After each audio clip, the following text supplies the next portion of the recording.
সাফারির সামনে রয়েছে, যেটি গাজীপুরে অবস্থিত। আমি এখন সারাদিন ধরে দেখানোর চেষ্টা করব কোথায় কি রয়েছে। So let's go.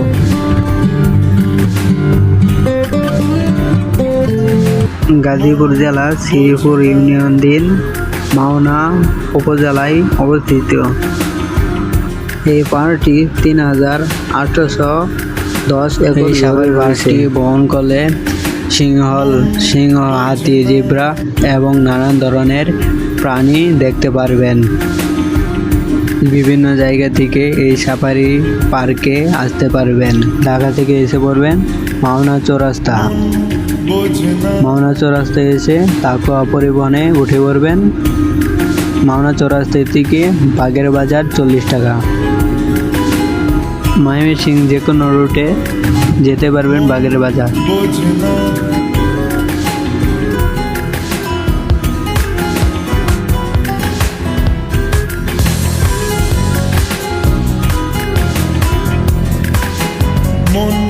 সাফারি পার্কে ঢোকার আগে অবশ্যই টিকিট কাটতে হবে।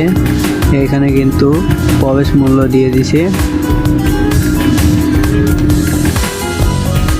সাফারি পার্কে প্রবেশ করার পূর্বে হাতে ডান দিকে প্রদর্শনীয় ম্যাপ রয়েছে, যেখান থেকে দেখতে পারবেন কোথায় কি অবস্থান করছে। যেমন লায়ন আছে, বাঘ আছে, আফ্রিকান গাই আছে এবং জেব্রা। আচ্ছা, যেহেতু জানালা খুলে দিয়েছেন আরো ছোট করে খুলবেন, 6 ইঞ্চির বেশি না। আমরা কোট সাফারির ভিতরে প্রবেশ করে সর্বপ্রথমে আফ্রিকান সাফারির ভিতরে প্রবেশ করব।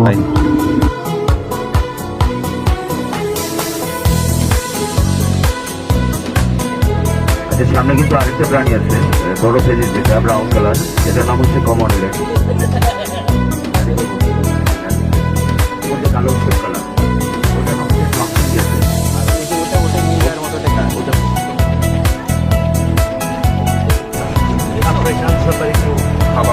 আমরা এখন আফ্রিকান সাফারি ট্যুরে প্রবেশ করলাম।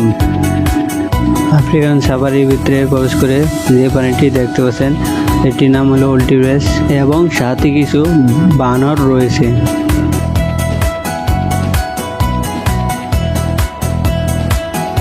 আমরা এখন হরিণ সাফারির ভিতরে প্রবেশ করতেছি। এর ভিতরে কিছু পানি রয়েছে। এই যে